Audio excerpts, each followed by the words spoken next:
YouTube channel study with ಪರಶುರಾಮ್ಗೆ ಸ್ವಾಗತವನ್ನು ಕೋರ್ತೀನಿ. ಇವತ್ತು NMMS ಪರೀಕ್ಷೆ 2022-23 ಪತ್ರಿಕೆ 2 ಸ್ಯಾಟಲ್ಲಿ ವಿಜ್ಞಾನದಿಂದನೂ ಕೂಡ 35 ಪ್ರಶ್ನೆಗಳು ಬರ್ತವೆ. ನಾವು 4ನೇ ಪಾಠ ವಸ್ತುಗಳು, ಲೋಹಗಳು ಮತ್ತು ಅಲೋಹಗಳು ಪಾಠದಲ್ಲಿ ಫಸ್ಟ್ ಪಾರ್ಟಲ್ಲಿ ನಾವು 25 ಕ್ವಶನ್ಸ್ಗಳನ್ನು ನೋಡಿದ್ದೀವಿ. ಇವತ್ತು ಸೆಕೆಂಡ್ ಪಾರ್ಟಲ್ಲಿನೂ ಕೂಡ 20 ಕ್ವಶನ್ಸ್ ಇದ್ದಾವೆ.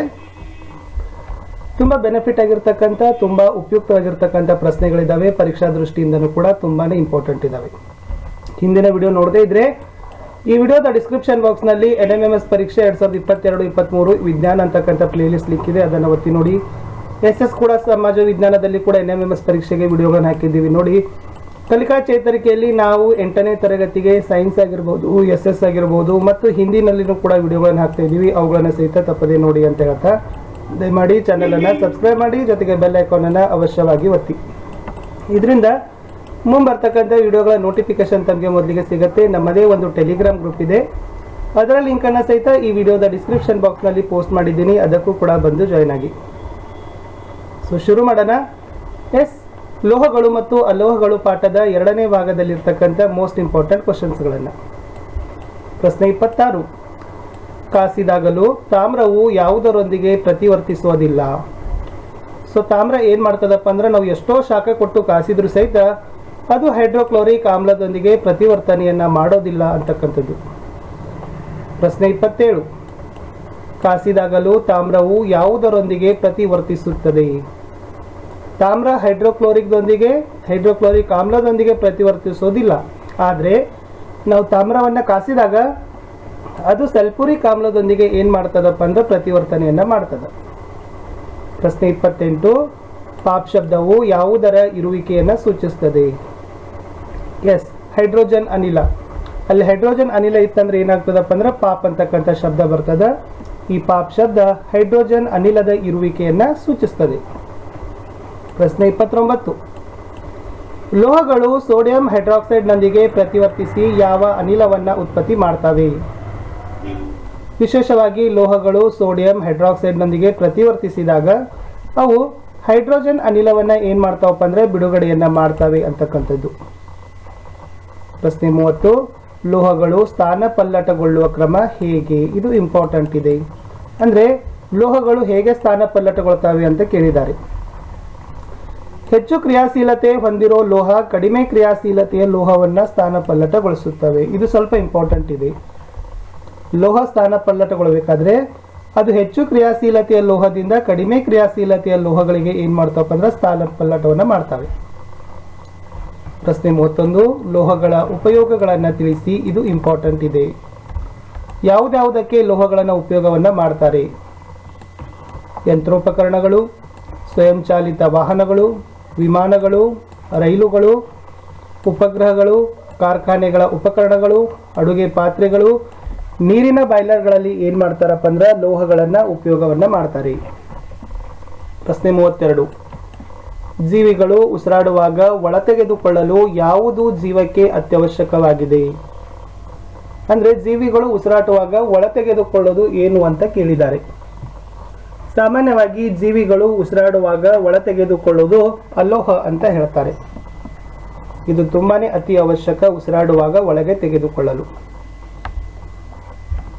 ಅಲೋಹಗಳ ಉಪಯೋಗಗಳನ್ನು ತಿಳಿಸಿ.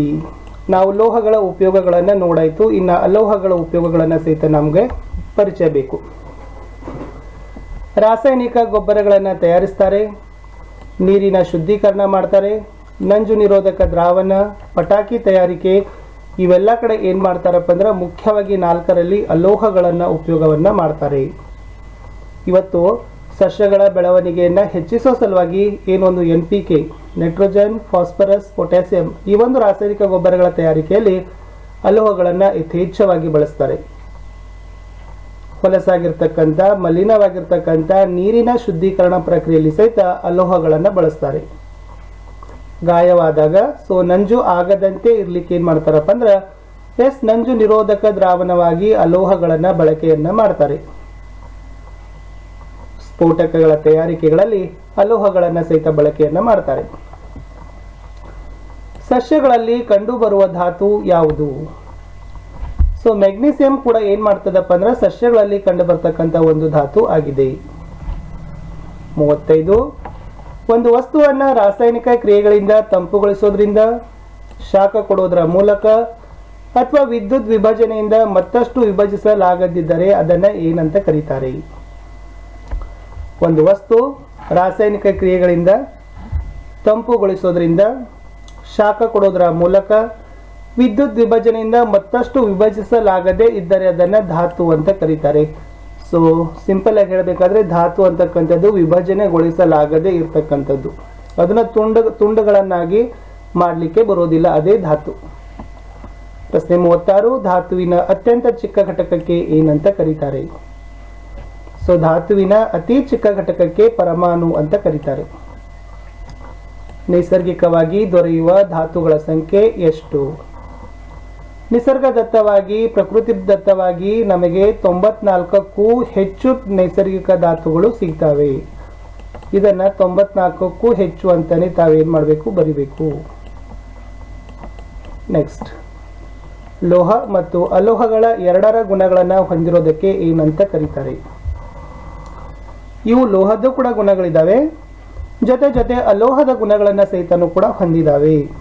ಸೊ ಲೋಹ ಮತ್ತು ಅಲೋಹ ಎರಡರ ಮಿಶ್ರಣದ ಗುಣಗಳನ್ನು ಹೊಂದಿರೋದಕ್ಕೆ ಅದನ್ನ ಲೋಹಾಭಗಳು ಅಂತ ಕರೀತಾರೆ. ಸೊ ಲೋಹಾಭಗಳು ಅಂತಕ್ಕಂಥದ್ದು ಸರಿ ಉತ್ತರ. ಸಾಮಾನ್ಯವಾಗಿ ಅಲೋಹಗಳು ಇದರೊಂದಿಗೆ ಪ್ರತಿವರ್ತಿಸೋದಿಲ್ಲ. ನಿಸರ್ಗದಲ್ಲಿ ಲಭ್ಯವಾಗ್ತಕ್ಕಂಥ ನೀರಿನೊಂದಿಗೆ H2O ನೊಂದಿಗೆ ಅಲೋಹಗಳು ಪ್ರತಿವರ್ತನೆಯನ್ನ ಮಾಡೋದಿಲ್ಲ. ಲೋಹಗಳು ಪ್ರತ್ಯಾಮ್ಲದೊಂದಿಗೆ ಪ್ರತಿವರ್ತಿಸಿ ಯಾವ ಅನಿಲ ಕೊಡ್ತವೆ? ಲೋಹ ಪ್ರತ್ಯಾಮ್ಲದೊಂದಿಗೆ ವರ್ತಿಸಿದಾಗ ನಮಗೆ ಹೈಡ್ರೋಜನ್ ಅನಿಲವನ್ನು ಬಿಡುಗಡೆಯನ್ನ ಮಾಡ್ತವೆ. ಯಾವುದನ್ನ ಬಡಿದು ಹಾಳೆಗಳನ್ನಾಗಿ ಮಾಡಬಹುದು? ಸತುವನ್ನ ಬಡಿದು ಹಾಳೆಗಳನ್ನಾಗಿ ಮಾಡಬಹುದು ಅಂತ ನಾವು ಏನು ಮಾಡಿದ್ದೀವಿ. ಈ ವಿಡಿಯೋದಲ್ಲಿ ಒಂದು 16 ಕ್ವಶನ್ಸ್ಗಳನ್ನು ತಂದಿದ್ದೀವಿ. ಅದರಲ್ಲಿ ಲೋಹಗಳು ಮತ್ತು ಅಲೋಹಗಳ ಪಾಠ ಕಂಪ್ಲೀಟೇ ಆಯಿತು. ತುಂಬ ಮೇನ್ ಇಂಪಾರ್ಟೆಂಟ್ ಆಗಿರ್ತಕ್ಕಂಥ ಒಂದು 16 ವಿಷಯಾಂಶಗಳ ಆಧಾರಿತ ಪ್ರಶ್ನೆಗಳನ್ನು ನೋಡಿದ್ದೀವಿ. ನೆಕ್ಸ್ಟ್ ವಿಡಿಯೋದಲ್ಲಿ 5ನೇ ಪಾಠದೊಂದಿಗೆ ಮತ್ತೆ ಭೇಟಿ ಆಗ್ತೀನಿ. ವಿಡಿಯೋಗೆ ಲೈಕ್ ಇರಲಿ, ವಿಡಿಯೋವನ್ನು ಶೇರ್ ಮಾಡಿ. ಹೊಸಬರಾಗಿದ್ದರೆ ಸಬ್ಸ್ಕ್ರೈಬ್, ಜೊತೆಗೆ ನಮ್ಮ ಟೆಲಿಗ್ರಾಮ್ ಗ್ರೂಪ್ಗೂ ಕೂಡ ಬಂದು ಜಾಯ್ನ್ ಆಗಿ.